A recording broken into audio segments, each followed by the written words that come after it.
Oke, sejawat kembali lagi di live IG Hidup Papa pada malam hari ini. Tadi kita sudah sempat mulai sebentar, tapi karena ada kendala sinyal dan lain sebagainya, jadinya terputus. Untuk melanjutkan yang tadi, kita langsung saja untuk invite narasumber kita pada live IG pada malam hari ini ya. Ada Kak Boma dari Sutarman Dental Care. Coba sebentar.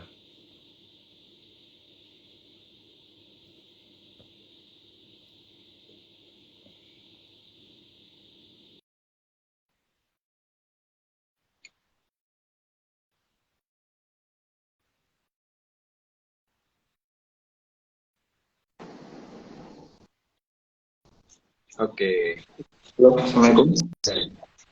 suaranya nggak kedengeran Kak Boma? Bentar ya. Halo? Halo, halo. Oh Suaraku iya, udah kedengeran? udah. Masih kecil tapi. Coba Oh, lagi. oke, oke.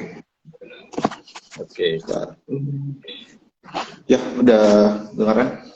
Oke, udah. Sip.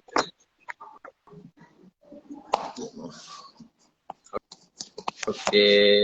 Halo Kak Boma. Gimana kabarnya hari Halo. ini? Alhamdulillah baik, Raffi. Raffi gimana, Raf? Alhamdulillah baik. Habis ada agenda apa hari ini nih? Kuliah atau gimana? Alhamdulillah belum ada agenda apa-apa sih hari ini.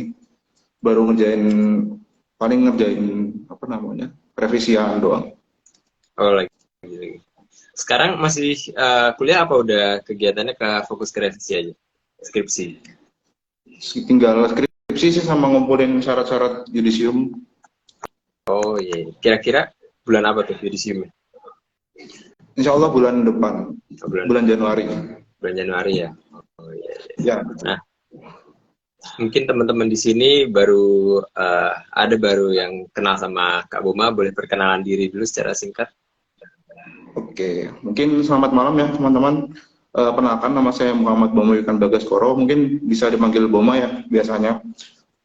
Aku mahasiswa kedokteran gigi angkatan 2019 dari UMY gitu. Dan mungkin juga aku sebagai owner dari Sutarman Dental Care, mungkin Samarinda ya. Samarinda dan juga Jogja seperti itu. Oke, mantap banget. Nah, kalau boleh tahu, Sutarman Dental Care itu dari tahun berapa sih? Eh, Baru tahun ini ya. Jadi bulan yang di Jogja itu sebenarnya masih proses ya. Yang di Samarinda itu kemarin bukanya di akhir Maret, pas satu hari itu sebelum puasa. Jadi kita buka prakteknya pas sebelum puasa banget, bulan April kita akhir Maret kita peresmian kayak gitu. Akhir Maret. Ya, Terus betul.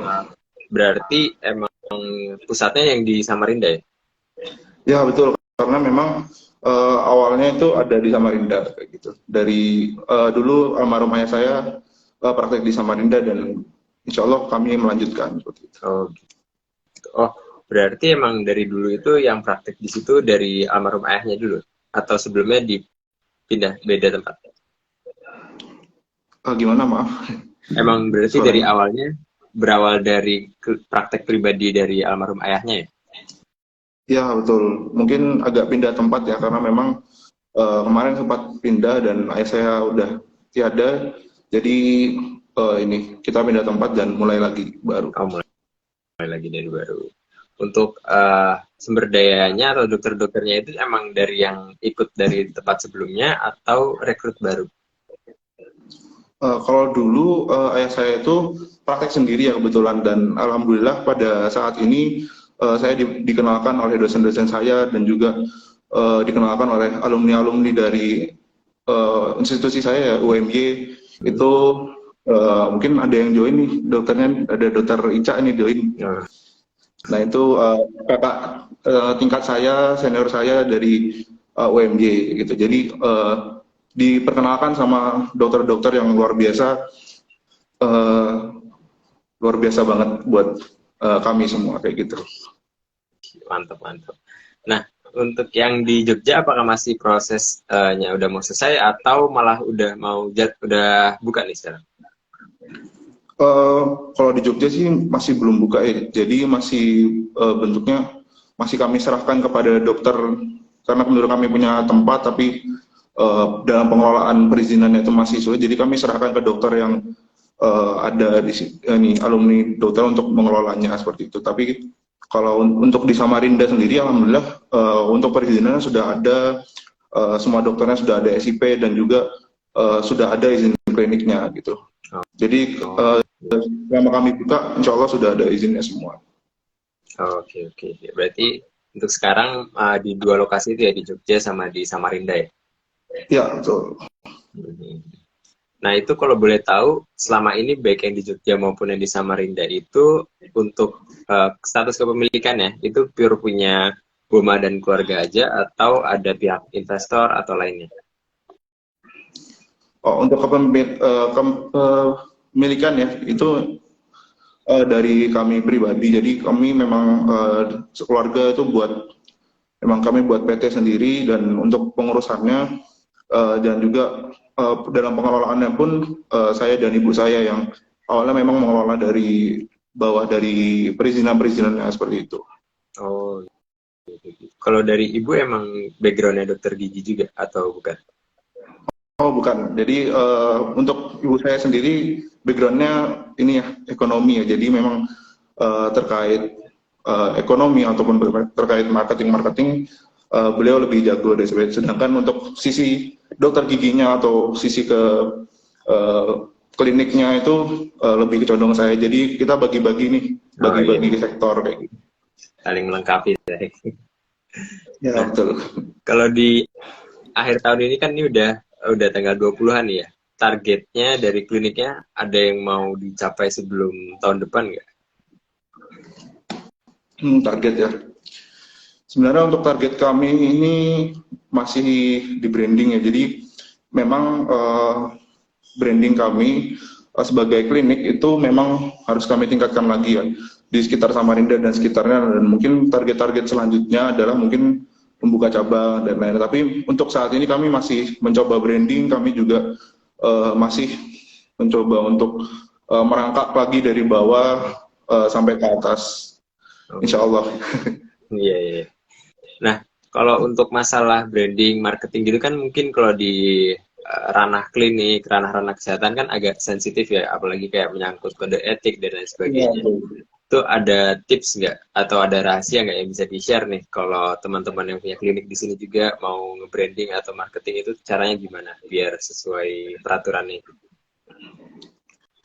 Oke, mungkin kalau masalah marketing, peraturan marketing itu kan memang ketat ya, apalagi di kedokteran umum atau kedokteran gigi dan lain-lain seperti itu. Memang kita harus lebih hati-hati ya. Jadi metode yang paling ampuh itu kita branding, ini kita memperkenalkan bagaimana dokternya atau bagaimana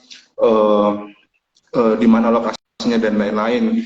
Dan juga masalah tentang promosi ataupun yang lain itu lebih efektif kita dari mulut ke mulut ya. Jadi bagaimana sih kita bisa mengetahui kita branding klinik kita ini agar diketahui oleh orang-orang, yaitu dengan pasien itu kalau kita biasanya banyak yang DM ataupun banyak yang WA ya.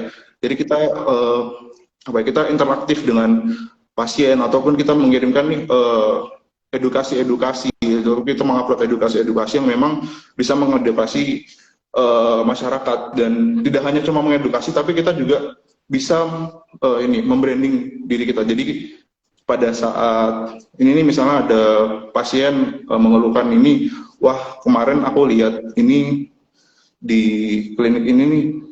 Jadi kalau di Samarinda ya, itu tuh ada namanya kayak grup FB atau Facebook ataupun grup-grup WA, itu isinya Bubuan Samarinda. Bubuan Samarinda itu ada kumpulan-kumpulan orang-orang Samarinda kayak gitu. Tuh sering banyak yang share itu, walaupun kami nggak share tapi orang-orang tuh share kayak gitu, gimana pengalamannya kayak gitu. Dan jujur pasien-pasien itu banyak yang DM saya gitu. Mungkin ada evaluasi ataupun ada itu yang memang kita lakukan evaluasi ataupun melakukan pengembangan yang nantinya bisa kita terapkan untuk kepuasan pasien kayak gitu. Oh, berarti untuk strategi brandingnya diutamakan dari kepuasan pasien yang nantinya jadi kayak promosi untuk layanan dari kita gitu ya. Ya, betul. Nah, kalau sebagai pengusaha kan mungkin banyak juga konsumer atau yang pakai produk kita atau yang pakai jasa layanan kita, tapi pas di follow up atau pas ditanyain gimana testimoninya atau gimana pengalamannya, itu nggak ngerespon. Itu ada nggak kayak tips atau triknya gitu supaya bisa nge-reach out mereka, mereka mau ngerespon gitu? Biasanya ya kalau pasien itu puas, biasanya merespon. Jadi sebenarnya nggak ada trik khusus ya. Jadi asal pelayanannya bagus, sumber daya manusianya dari kita bagus, pelayanannya ramah, misalnya harganya terjangkau, itu pasien akan balik dengan sendirinya. Kalau pasien itu merasa puas, mereka akan memberikan testimoninya gitu sendiri ke orang-orang, ataupun testimoni di misalnya di Instagram ataupun di media-media sosial yang lainnya kayak gitu. Jadi dengan kita memberikan pelayanan yang optimal, yang maksimal kepada pasien, kita juga mendapatkan feedback juga dari pasien kayak gitu. Oh, oke, oke, oke. Tapi kan mungkin ada beberapa juga pasien, ya semoga aja nggak ada, tapi misalkan ada pasien yang sebenarnya tuh kurang puas atau kurang nyaman sama pelayanannya. Nah, itu terus mereka kayak mendem, istilahnya kayak nahan, nggak mau cerita dulu, nunggu kayak mungkin ada orang lain yang mulai untuk komplain dulu, terus nanti mereka ikut-ikutan komplain. Itu udah diantisipasi belum? Atau udah ada cara mengidentifikasinya gitu belum? Oke. Kalau menghadapi komplain sih mungkin memang benar ada beberapa orang yang komplain kayak gitu.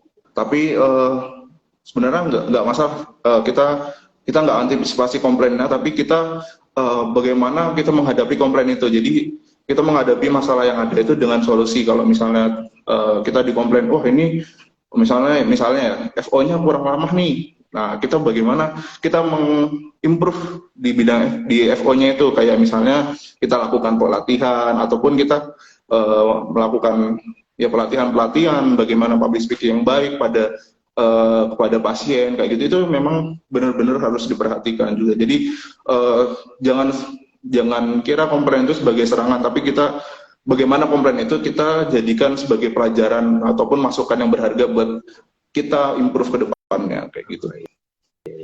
Nah, bagus banget ini ya. Nah, untuk selama ini kan misalkan udah ada yang komplain, terus juga dalam mengembangkan juga kan pasti ada kendala-kendalanya. Selama ini pelajaran kan bukan kegagalan ya, mungkin kayak pelajaran atau titik terendahnya dari mengembangkan kliniknya ini boleh di-share nggak? Oh, oke. Kalau jujur ya, kalau selama di Samarinda, alhamdulillah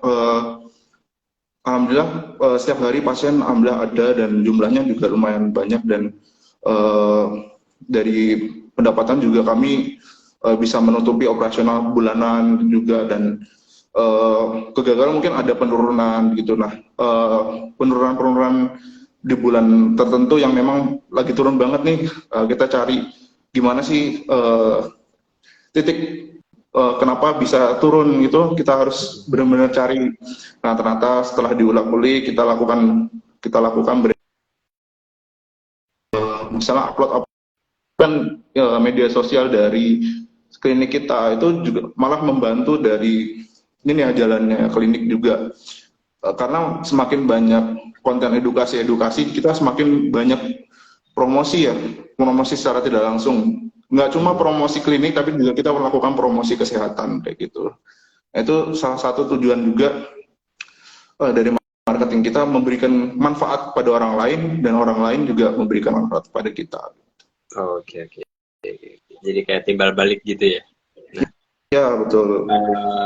Kalau boleh tahu, apakah dari awal itu Boma juga yang langsung turun misalkan di bidang marketingnya, misalkan belum rekrut dari tim khusus atau staf khusus, apakah dari awal juga Boma nge-handle masalah marketing bareng sama orang tua, atau emang dari awal udah langsung hire ke bagian marketing, bagian keuangan, dan lain-lain? Oke, kalau tentang marketingnya, ini sebenarnya jadi kami dulu itu memang lakuin brandingnya. Jadi sebelum buka itu kami dari mulut ke mulut itu kami juga kadang diundang untuk acara-acara. Mungkin ibu saya juga aktif di organisasi di sana. Jadi punya relasi itu sangat penting ya.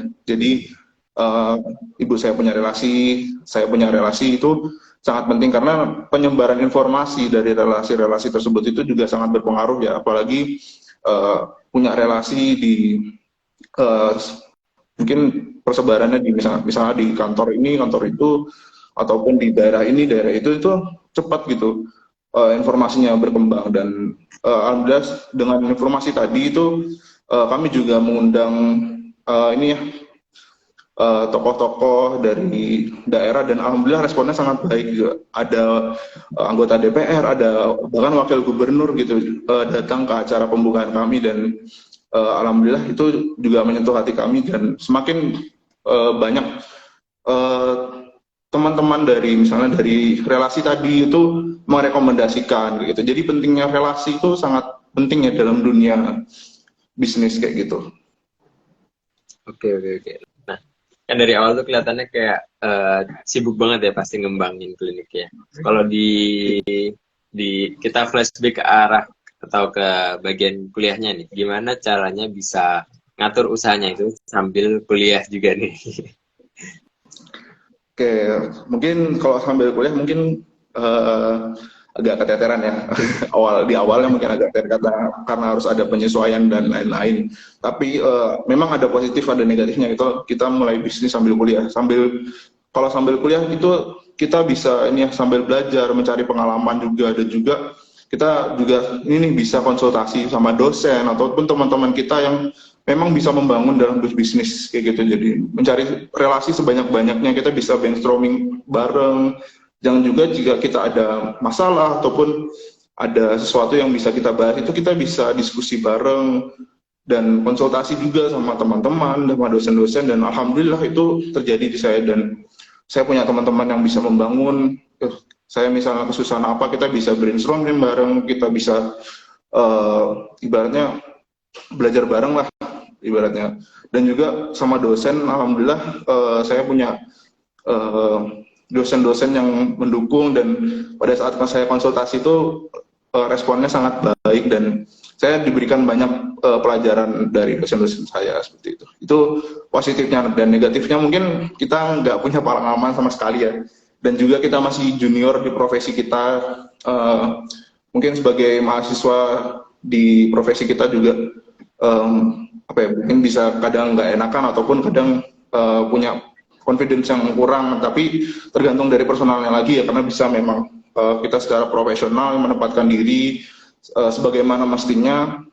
Misalnya saya ownernya, saya harus punya profesionalisme, saya punya gambaran-gambaran, punya pendirian, punya teori-teori yang memang kita harus banyak belajar. Dan alhamdulillah dalam prosesnya saya dikelilingi orang-orang yang bisa membangun kami dari diri saya sendiri maupun untuk klinik kami seperti itu. Oke, oke, oke. Nah, selama belajar itu kan Boma berarti ngontrolnya juga dari jarak jauh ya untuk yang Samarinda. Ya, Itu gimana cara manage timnya supaya bisa kayak cepat untuk nyampein maksudnya, nyampein kayak masukan-masukannya gitu, padahal kan bisa jarak jauh, karena kan jelas lebih mudah kalau meeting dan lain sebagainya kan offline, ketemu langsung gitu kan. Kalau jarak jauh itu gimana cara manage-nya? Oke. Kalau dari saya sendiri sih sebelumnya ini ya udah pernah ikut organisasi ya, memang yang mengharuskan kita untuk jarak jauh kayak gitu. Nah itu sudah, jadi saya udah biasa untuk komunikasi jarak jauh. Mungkin dengan ini ya perkembangan teknologi sekarang kayak ada Zoom, ada WA call dan lain-lain, itu sangat membantu gitu untuk komunikasi jarak jauh. Tapi ada beberapa kesempatan yang memang saya mengharuskan saya untuk, karena seperti kayak proses perizinan ataupun proses mencari sumber daya ataupun tinjau lokasi, itu kan juga harus melihat langsung ya.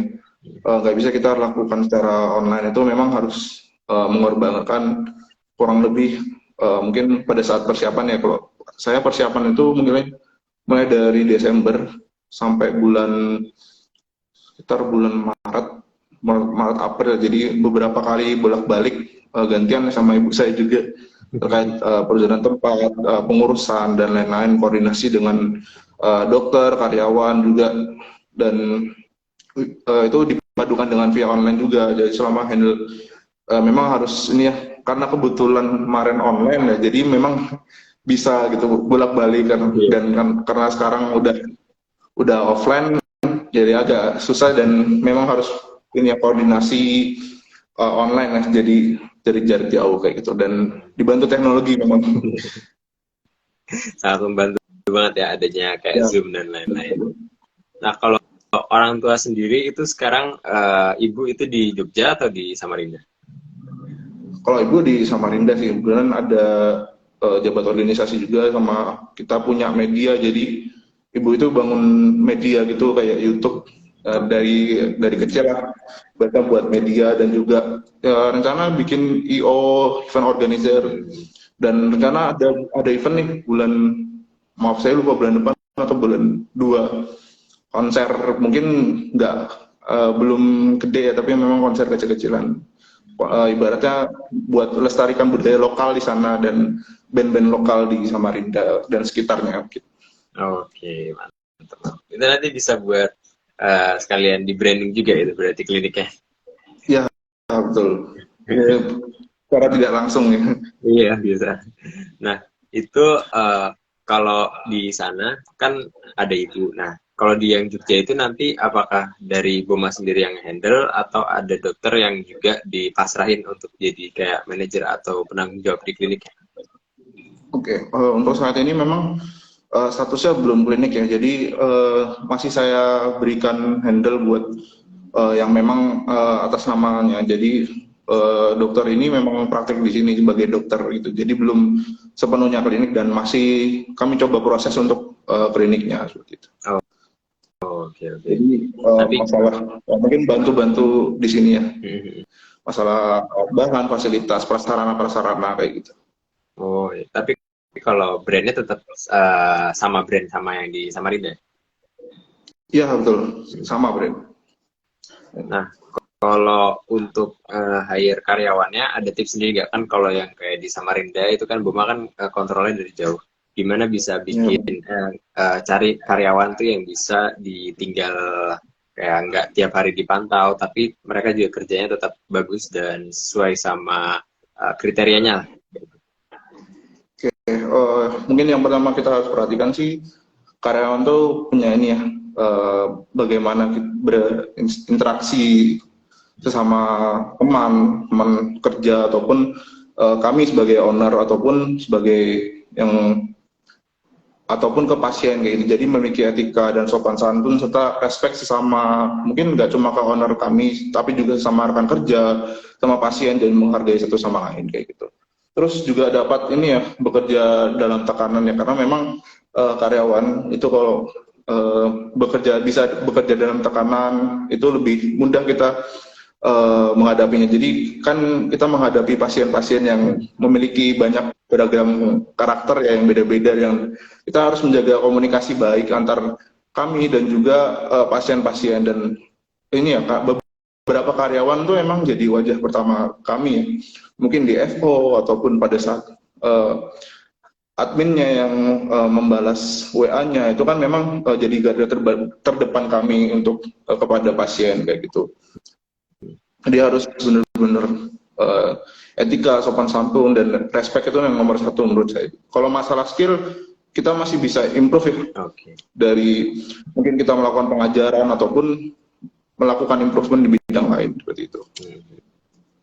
Berarti yang diutamakan lebih ke personalitasnya ya.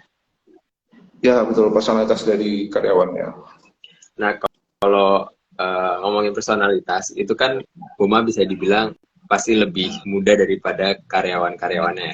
Nah, itu Ya, gimana manage supaya Boma tuh kayak bisa bukan yang disegani tapi lebih kayak dihormati gitu, kayak menanamkan rasa percaya mereka ke Boma dan kayak mau menghargai gitu loh. Padahal kan kayak lebih junior kalau secara umur dan juga secara profesi. oke, mungkin bergantung pada ini ya, orangnya lagi sebenarnya. Tapi apa yang kita usahakan itu juga bisa membantu. Jadi kayak misalnya kita ngusahain buat kebijakan atau memberikan instruksi itu secara jelas, dan kita harus tetap positif sih sama karyawan. Jadi kita menghargai satu sama lain. Kalau kita menghargai misalnya karyawan kita, jadi karyawan kita juga menghargai kita. Jadi sifat kita itu juga sopan santun, respect itu, etika itu juga harus kita jaga juga. Jangan kita misalnya sebagai owner itu semena-mena itu enggak. Memang kita harus ini ya, saling menghormati satu sama lain. Insya Allah orang Indonesia tuh biasanya saling menghormati. Saya percayanya ya. Dengan memberikan instruksi yang jelas itu mungkin bisa sama-sama kita membangun, kita open diskusi memang kita sama-sama diskusi ya, jadi kita nggak cuma searah tapi dua arah, jadi lebih bisa berkembang kayak gitu.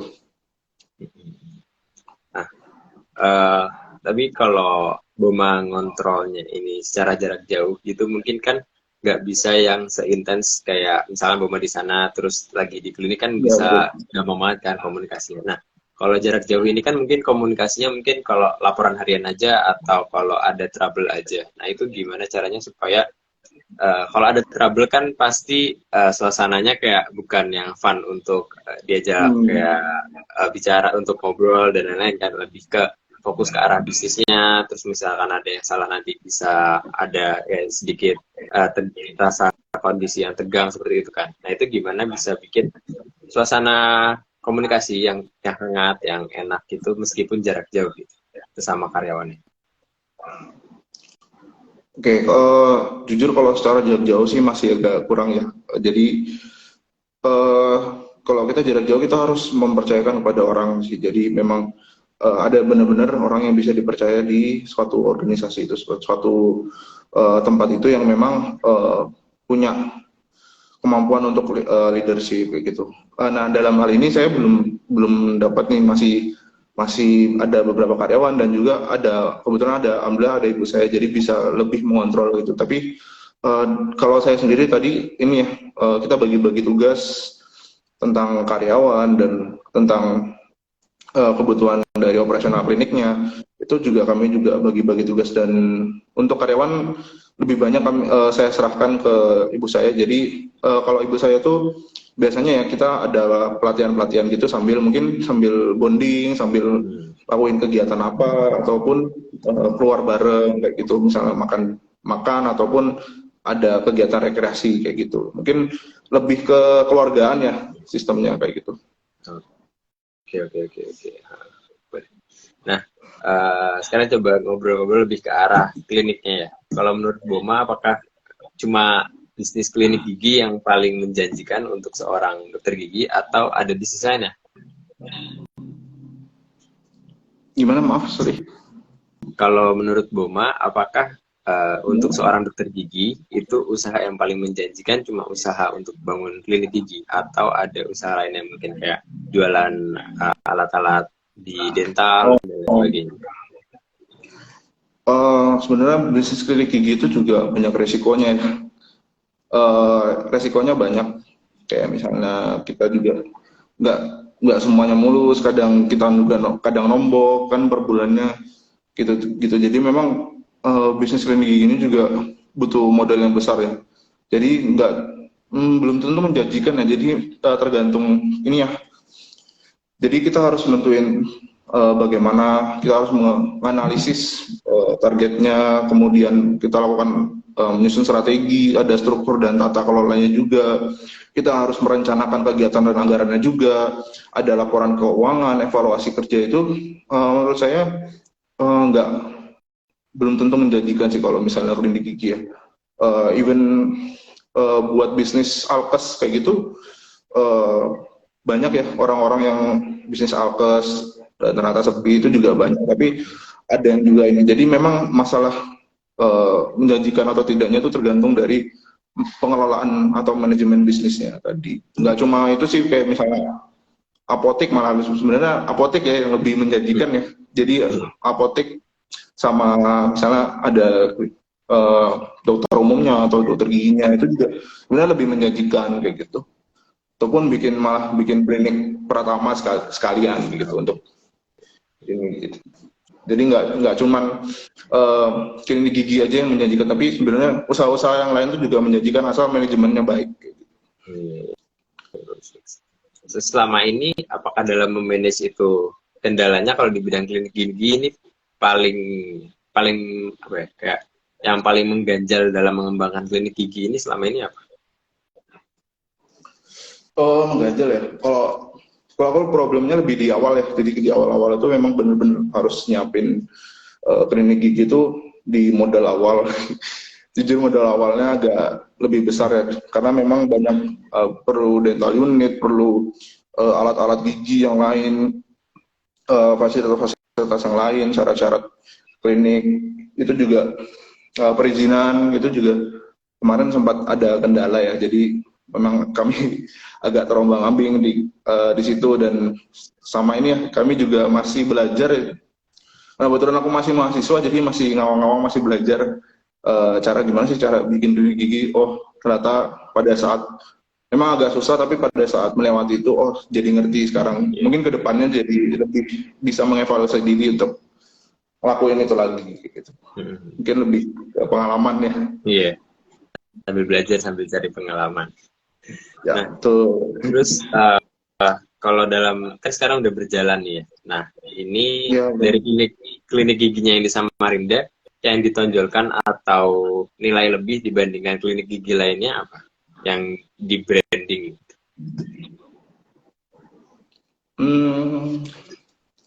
Sebenarnya lebih ini ya, kita branding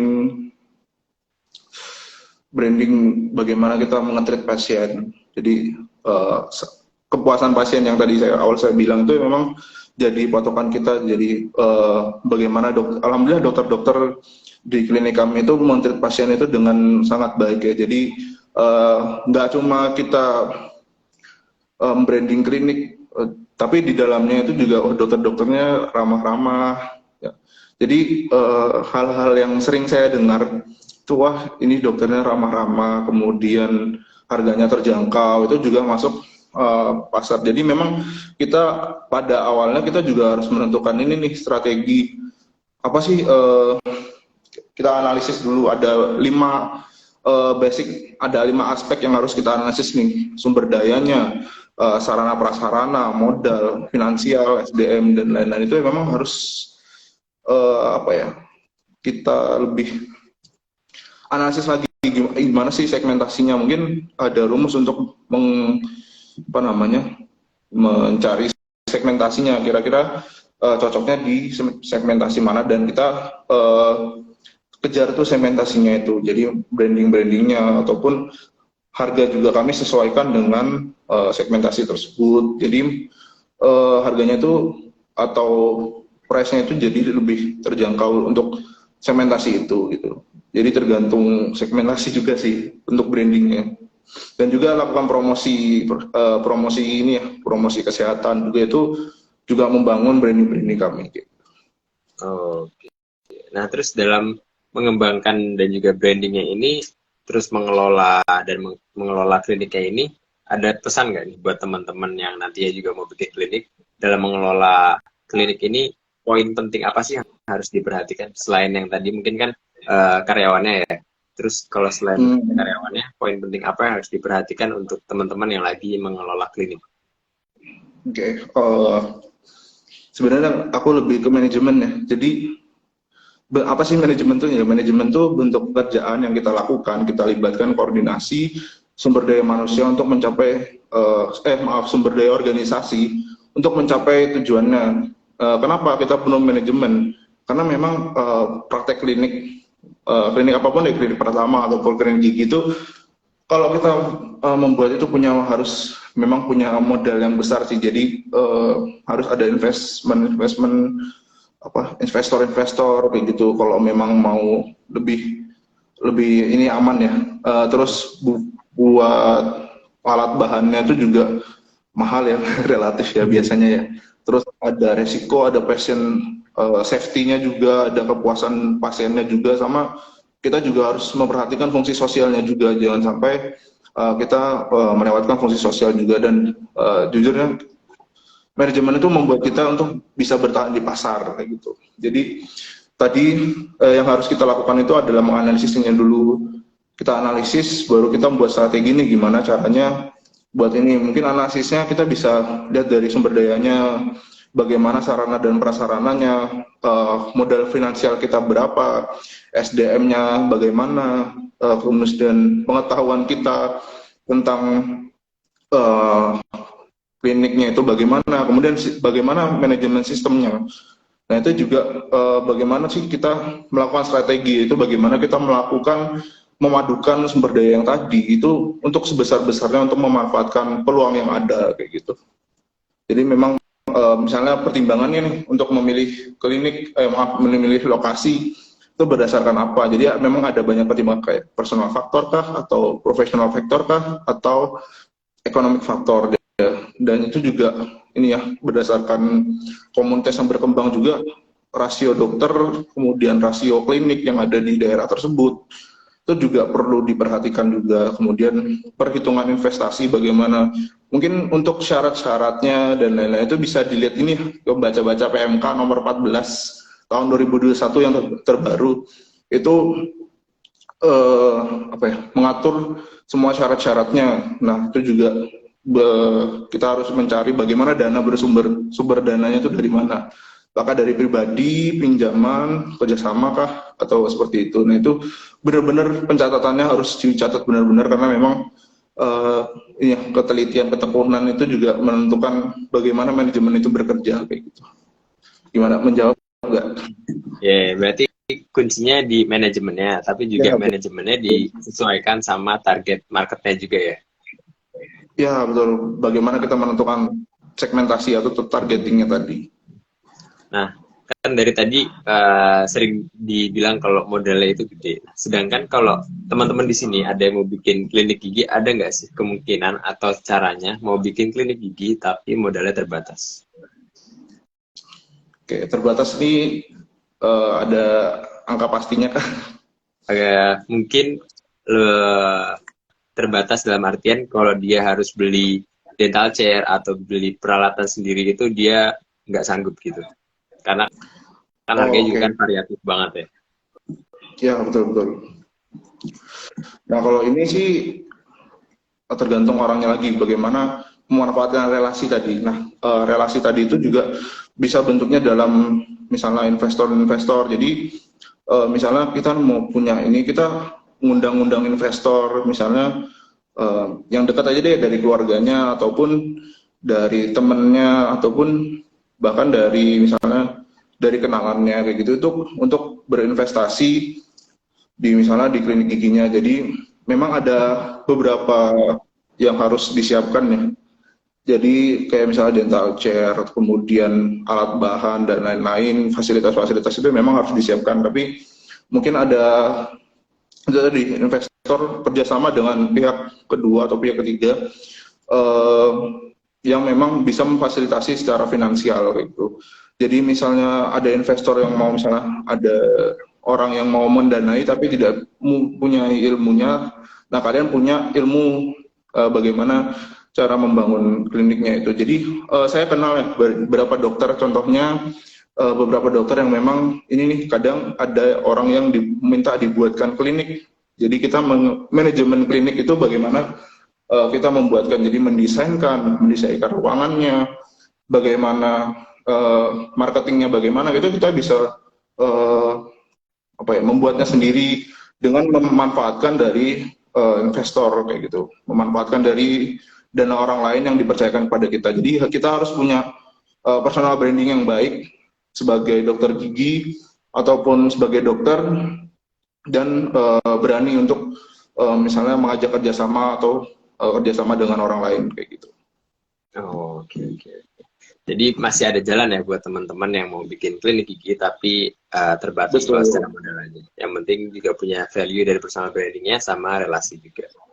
Nah, ya, betul. Jangan lupa ini ya, pengetahuan, karena memang pengetahuan tentang ini sangat penting gitu. Nah, kalau mungkin itu yang bisa dijual ke investor. Gitu. Iya, bisa bikin mereka juga tertarik ya. Iya, betul. Nah, kalau menurut Boma, apakah kan ini udah mau buka yang di Jogja ya? Kalau itu kan berarti ya jatuhnya sebagai cabang. Kalau menurut Boma, apakah klinik gigi ini merupakan usaha kesehatan yang salah satu usaha kesehatan yang mudah untuk dibikin sebagai franchise atau enggak? Kita lihat ini ya, misalnya di Jogja aja deh. Kita lihat di Jogja itu bagaimana sih franchise-franchise. Memang banyak ya, jadi kayak klinik gigi yang franchise-franchise. Iya. Tapi menurut saya kalau dibilang mudah untuk dibuat franchise itu enggak juga ya. Jadi malah lebih banyak kayak apotek-apotek ataupun toko-toko alkes yang mungkin udah saya bilang tadi ya, itu jauh lebih populer dalam franchise kayak gitu. Tapi dalam kedepannya mungkin akan lebih ini ya, lebih banyak franchise klinik-klinik, mungkin nggak cuma klinik gigi tapi juga klinik umum atau klinik pratama kayak gitu. Oke.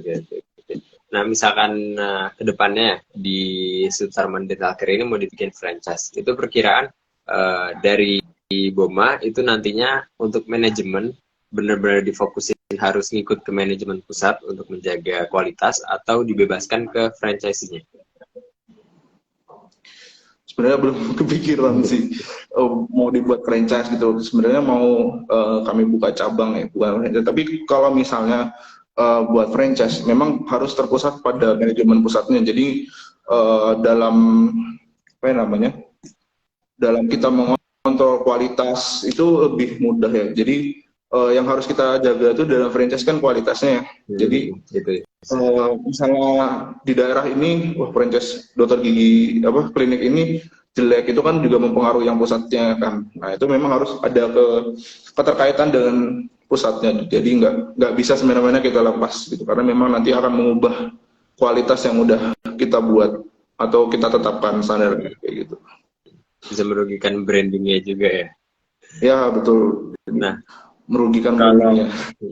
Ntar udah dibangun brandingnya dari awal susah, begitu ada franchise yang baru malah ngerusak nanti. Ya betul, malah jadi citranya kurang baik kan dan merusak segalanya gitu.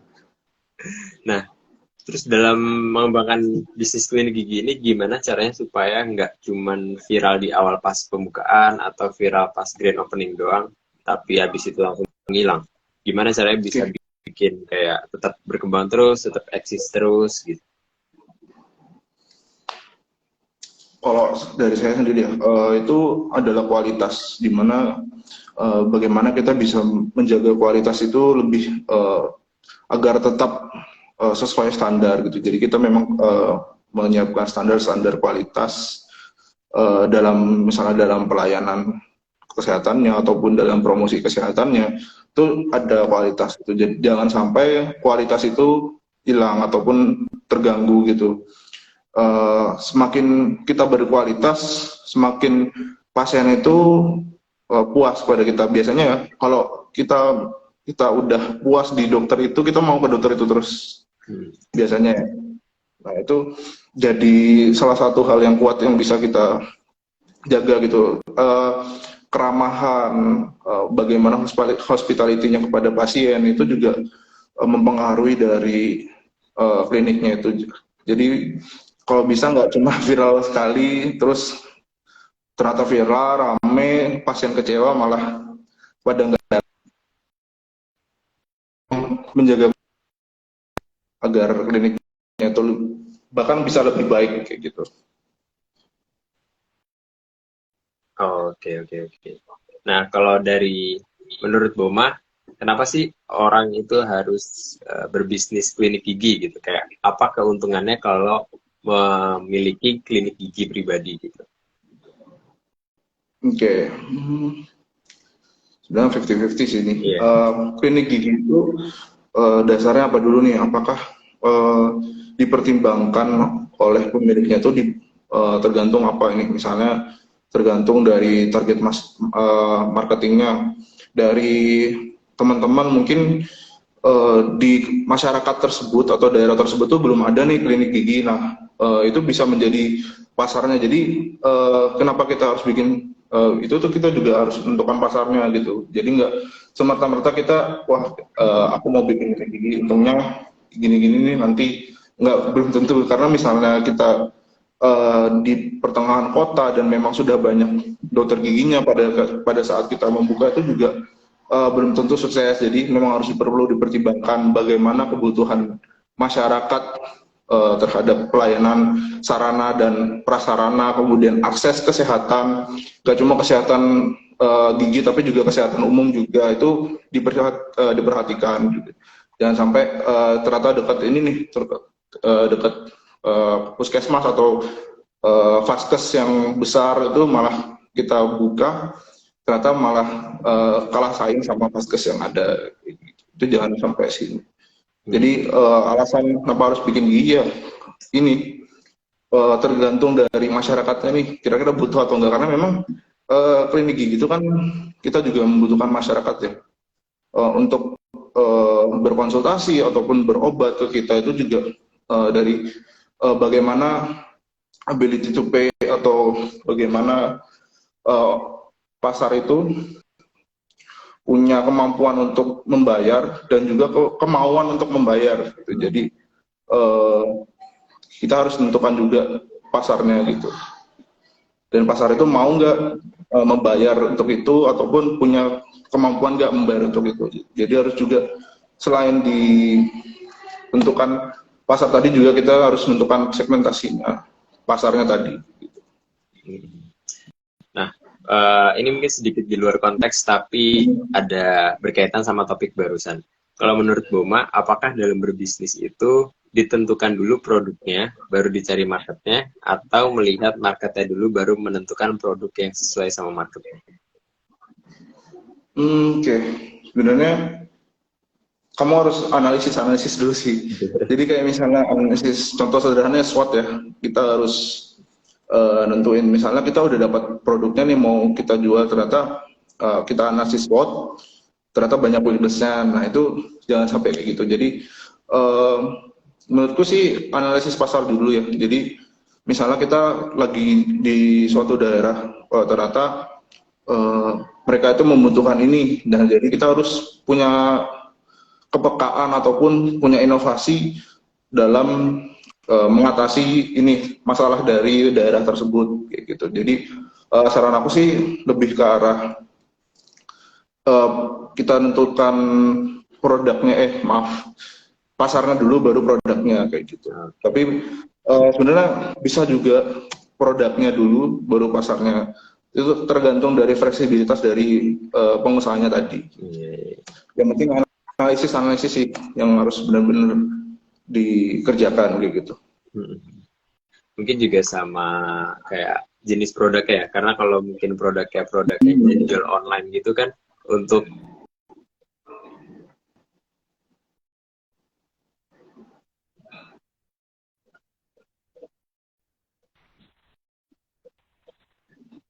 nah kalau menurut Boma ada tips nggak nih buat teman-teman yang mau bikin klinik gigi?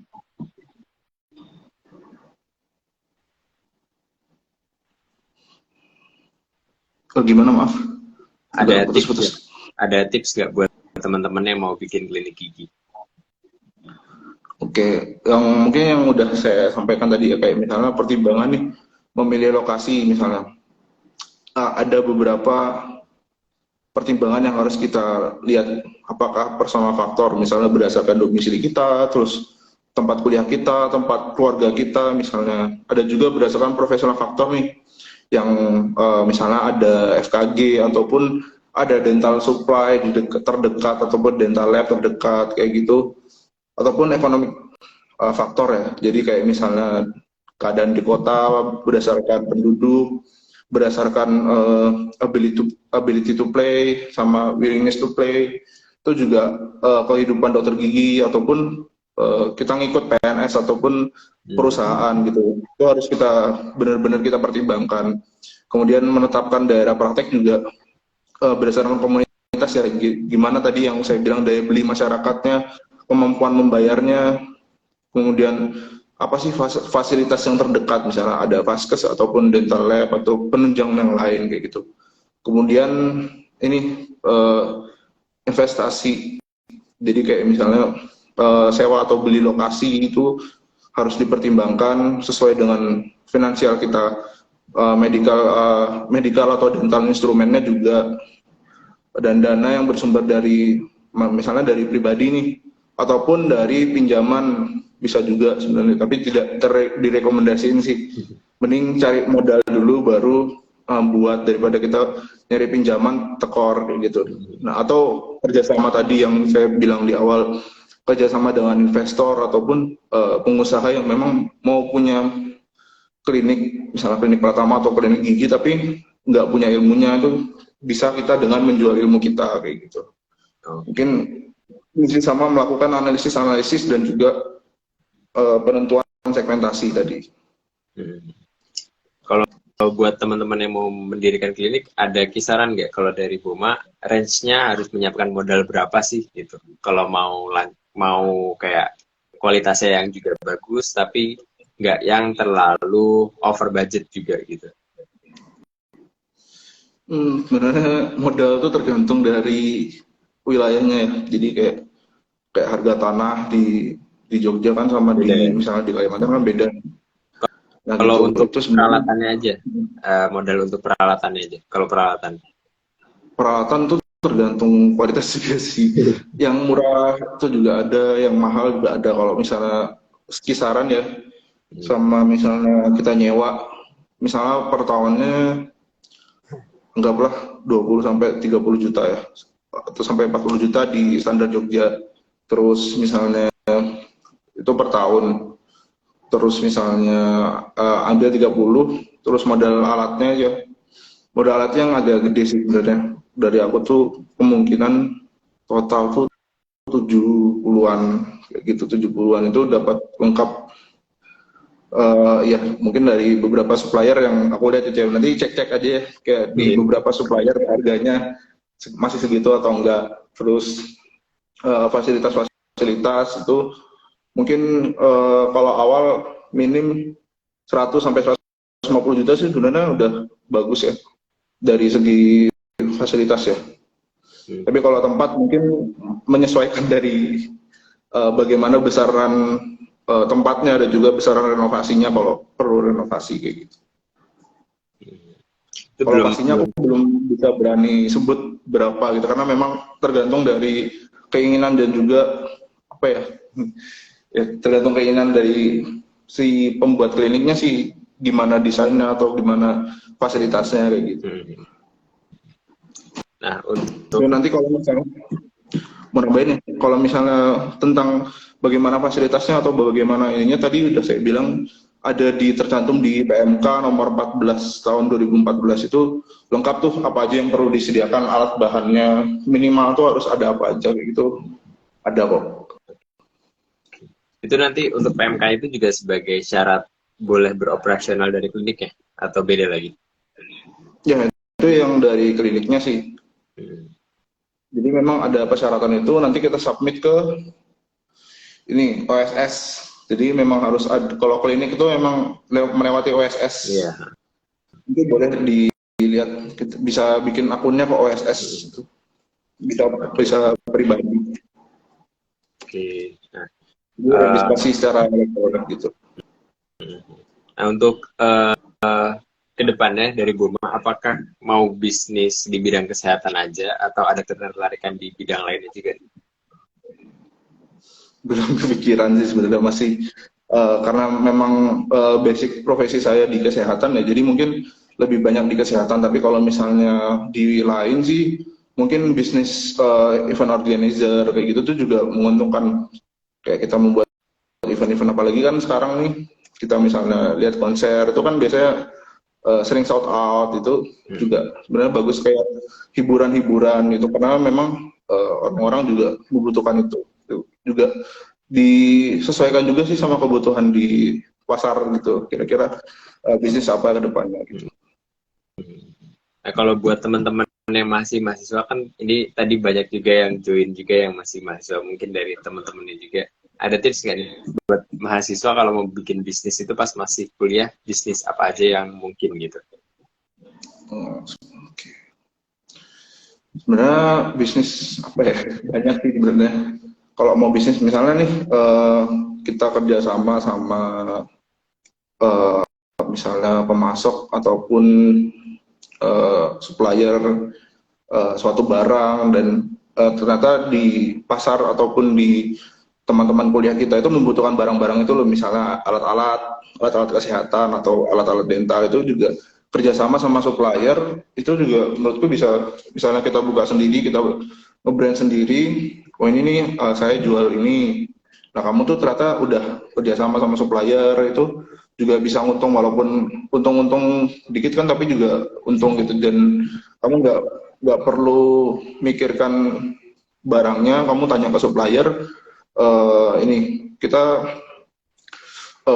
kasih ke konsumen buat ini barang dari suppliernya itu. Jadi kita pendistribusi ya, gitu. Oh, Jadi reseller alat kalau kesehatan mungkin ya. reseller, benar. Kalau ada kerjasama sih bisa, misalnya ada kenalan kerjasama kayak gitu tuh bisa banget buat dibuat bisnis. Gitu. Mau nambahin aja, kalau di Dopa juga ada program afiliasi. Jadi buat teman-teman mahasiswa yang mau gabung ke program afiliasi ini, caranya gampang banget. Cukup daftar aja gratis di website Dopa. Itu nanti sejawat udah bisa dapet akunnya, terus nanti udah dapet juga link penjualannya. Jadi nanti sejawat tinggal nge-share aja link penjualannya itu, baik ke grup angkatan atau dipasang di bio link profil Instagram juga boleh, atau di-share ke grup-grup lainnya. Itu nanti kalau ada pendaftar yang daftar kursus di Dopa lewat linknya sejawat, itu nanti bisa dapat komisi 50.000 per pendaftarnya. Sedangkan untuk yang belinya itu nanti buku, nanti kalau lewat linknya sejawat dapat komisi 35.000. Itu kalau sehari aja, misalkan ada 3 yang daftar kursus, nah itu kan berarti sehari 150.000. Kalau sebulan berarti sekitar 4,5 juta. Itu kalau buat mahasiswa kan udah lumayan banget ya untuk penghasilan tambahannya kayak gitu. Itu juga nanti untuk link website penjualannya dan juga copywritingnya itu udah disiapin sama Dopa. Jadi sejauh cuma tinggal share link-linknya aja kayak gitu. Oke, kurang lebih kayak gitu Buma untuk bincang-bincang pada malam hari ini. Makasih banyak sudah meluangkan waktunya. Semoga sukses selalu untuk klinik giginya ya, yang di Jogja maupun yang di Samarinda. Siap. Terima kasih juga ya udah teman-teman dari Dopa udah undang saya, dan dari Sutarman Dental Care. Mungkin ini ya pesan juga buat teman-teman sejawat, semangat, karena kita juga udah ngeluarin modal yang besar. Kalau bisa kita punya pegangan yang besar juga, tapi kita juga harus kita juga harus melihat sisi kemanusiaannya juga. Misalnya ada orang yang membutuhkan, kita juga harus membantu orang-orang tersebut. Jadi nggak memandang dia udah bayar atau belum. Misalnya memang butuh pertolongan kita harus membantu, karena memang Allah juga akan menjanjikan pada orang-orang yang membantu sesama orang lain kayak gitu. Jadi memang kita harus saling membantu. Memang bisnis memang utama, tapi kemanusiaan lebih utama. Mungkin itu aja. Mantap. Oke, makasih Buma. Untuk teman-teman yang mungkin baru gabung, nanti bisa lihat record live-nya di akun yang di Dopa atau di YouTube-nya Dopa di Dopo Trainer Academy. Oke. Itu juga ada rekaman dari live-live yang sebelumnya. Oke, kayak gitu untuk malam hari ini sejawat semua. Terima kasih untuk Buma udah berkenan hadir di malam hari ini. Semoga sukses selalu. Sampai jumpa di live sesi berikutnya.